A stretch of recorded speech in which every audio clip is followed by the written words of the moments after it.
반갑습니다. 1월 12일 주일 큐티 스케치 시간입니다. 오늘 본문은 요한복음 4장 15절부터 26절까지의 말씀입니다. 오늘 본문은 이렇게 시작합니다. 여자가 이르되 주여 그런 물을 내게 주사 목마르지도 않고 또 여기 물 기르러 오지도 않게 하옵소서. 이르시되 가서 네 남편을 불러오라. 오늘 본문은 어제의 본문에 이어서 여인과 예수님과의 대화가 계속 이어집니다. 요한복음 4장을 보면요. 그리고 복음서 전체를 보면요. 이 여인만큼 예수님과 길게 대화한 사람이 없어요. 아주 길게 예수님이 뭔가를 이야기하는데 답하고 또 예수님을 인정했다가 또 다른 주제로 넘어가고 또 다른 주제로 넘어가면서 아주 대화를 길게 합니다. 오늘 그 대화 중에 예수님이 어떻게 보면 생뚱맞은 요구를 하십니다. 여인이요. 당신이 정말 생수를 가지고 있다면, 목마르지 않는 생수를 가지고 있다면 내가 정말 원합니다. 그거 주세요. 이렇게 이야기를 하자. 이렇게 이야기해요. 네 남편을 데리고 오라. 네 남편을 데리고 오라. 아마 이 여인은 네 남편을 데리고 오라고 할 때, 야, 이 물의 양이 엄청나구나. 이 물을 나 혼자 들 수 없구나. 남편이 와서 들고 가거나 아니면 남편이 뭔가 허락을 해야 될 만큼 좀 중요한 문제구나. 이렇게 생각했을 수 있어요. 그래서 남편을 데리고 오라 한 이유, 예수님이 왜 남편을 데리고 오라고 했는지 잘 몰랐을 거예요. 그런데 남편에 대한 이야기를 하니까 이 여자의 마음이 안 좋아집니다. 이 남편을 데리고 오라 이렇게 이야기를 하니까 17절에 여자가 이렇게 이야기합니다. 여자가 대답하여 이르되 나는 남편이 없나이다. 예수께서 이르시되 네가 남편이 없다 하는 말이 옳도다. 남편이 없다 그래요. 여기까지 보면 이 여인이 왜 남편이 없는지 모르는데 그 다음 절 17절을 보면요. 여자가 대답하여 이르되 나는 남편이 없나이다. 예수께서 이르시되 네가 남편이 없다는 말이 옳도다. 18절 너에게 남편 5이 있었고 지금 있는 자도 네 남편이 아니니 네 말이 참되도다.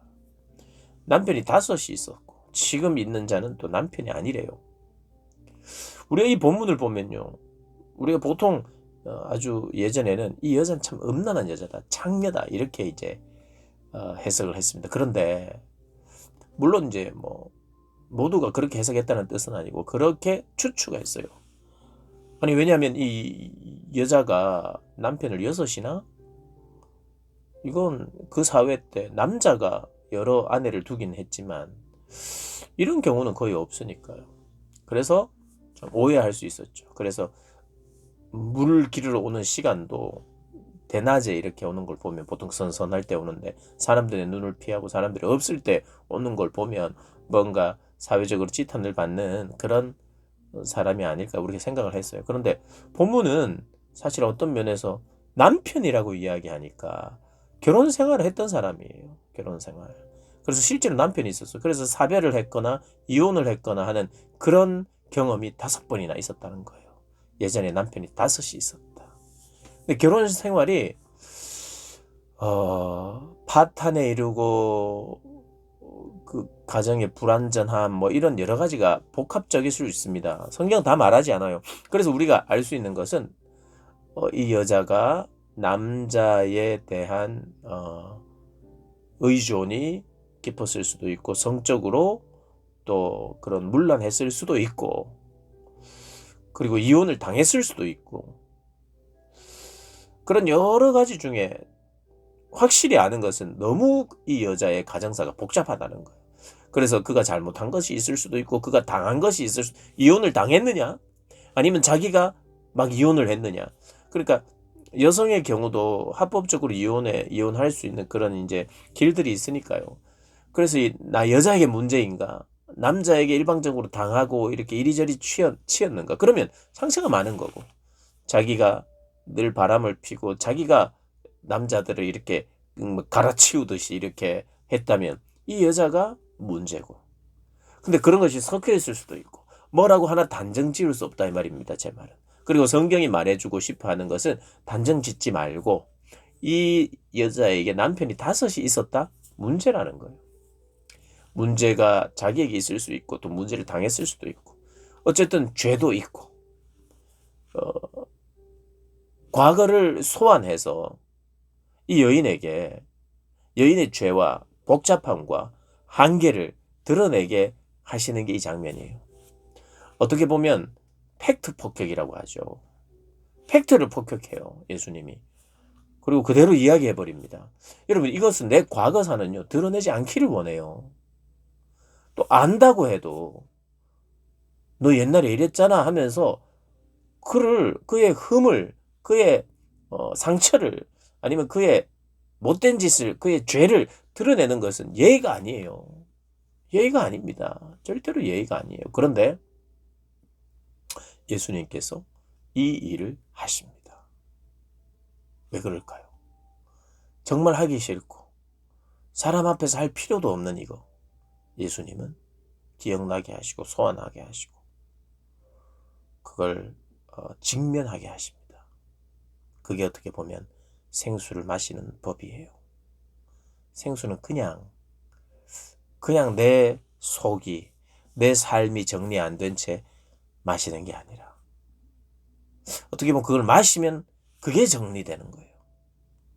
우리를 목마르게 하는 죄, 우리로 하여금 만족하지 못하게 하는 죄, 그런 상태를 직면하고 예수로 채우는, 생수로 채워서 그걸 해결하는 그 인생의 성적인 문제에 대한, 그래서 성적으로 의존하고 외로움을 달래는 그런 사람이라고 할지라도 그 생수가 그것을 치료하고, 그가 함부로 이 사람들을 버리고 남자들을 버리고 함부로 했다면 그런 교만함이나 그런 성질도 또 치료하고, 그리고 어쩔 수 없이 사회적 약자로서 당하고 있었다면 예수님이 그런 한계와 문제도 생수로 채워주시는 분이시라는 걸 오늘 본문은 이야기하고 있는 거예요. 그래서 나의 상태, 내가 다른 것으로 목말라 하고 하나님으로 목말라 하나님으로 채워져야 되는데 다른 것을 채우려고 하면 남자를 5명이나 바꿔도 어쩔 수 없이 바뀌어도 만족하지 못하고 지금 있는 이 남자는 남편이 아니라는 거예요. 그러니까 결혼을 여러 번 해도 문제가 되니 결혼을 안 하고 동거를 했을 가능성이 있는 거예요. 지금 있는 남편도 남편이 아니다. 나는 지금 남자로 남편으로 남자를 의존하고 남자가 중요하거든요. 이 시대는 여자가 스스로 돈 벌 수 있는 게 아니니까요. 직접 일을 하고 물 기르러 다니고 그렇게 하는 겁니다. 그 남자가 중요해요. 근데 그 남자를 의지하고 남자를 바꾸고 남자를 의존하고 그러나 그것으로 만족할 수 없는 그런 상황에서 예수님을 만납니다. 그런데 오늘 본문에 보면 어떻게 보면 5번의 결혼 실패와 지금 있는 남자가 있는데 이게 6명의 남자를 만난 거잖아요. 그 6명의 남자가 어떻게 보면 6이라고 하는 게 또 인간의 수잖아요. 한계와 부족함을 나타내는 그 6번의 인간의 수죠. 그런데 지금 7번째 누굴 만났습니까? 예수님을 만났잖아요. 그러니까 우리가 참 남편이 3명이 있었는데 지금 4번째 남편도 남편이 아니고 지금 5번째 예수님을 만났다 이러면 크게 메시지를 연결시킬 필요가 없는데 남편이 지금까지 6명의 남자를 거친 한 여자. 예수님이 똑같은 그런 면에서의 새 남자, 새로운 애인이란 뜻이 아니고요.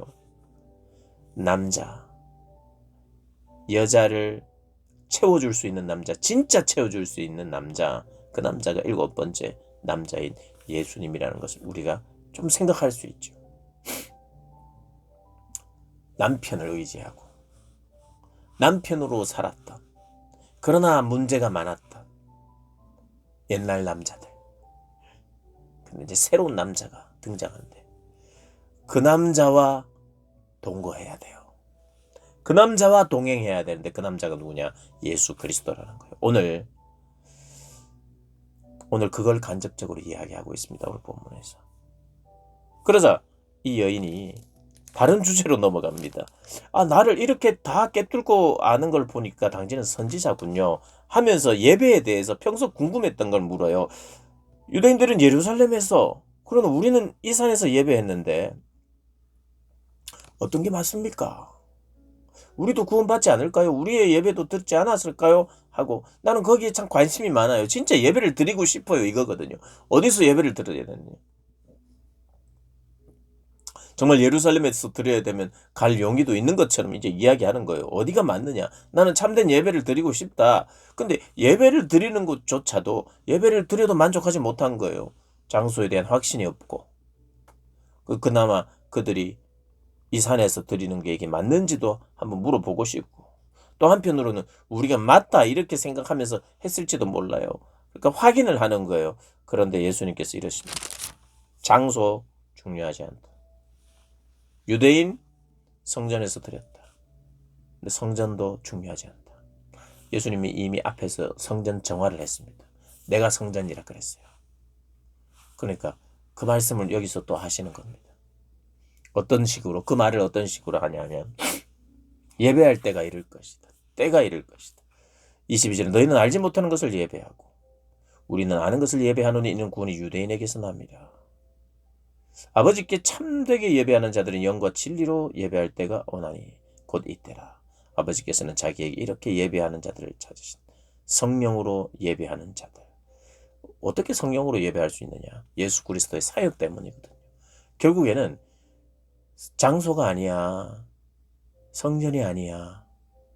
이제는 바꿔야 돼. 새 성전. 새 성전이신 예수로 바꿔야 돼.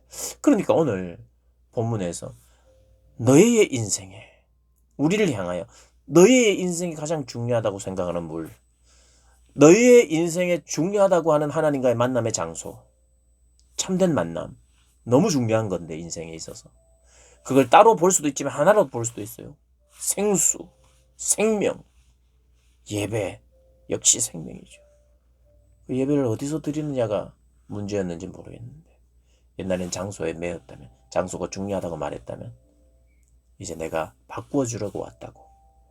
뭐로요? 새로운 성전으로. 그 새로운 성전이 누구예요? 예수님이에요.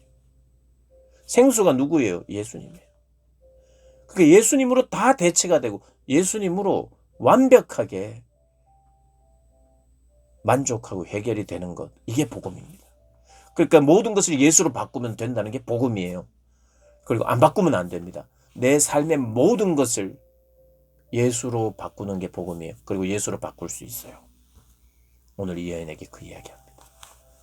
우리는 예수를 통해서 하나님 만나고 알게 되고 섬기게 되고 사랑하게 되고 인생의 문제들을 바라보게 되고 참된 가치관을 가지게 되고 문제를 풀게 되고 정답을 알게 되고 그 정답되고 살아가는 것.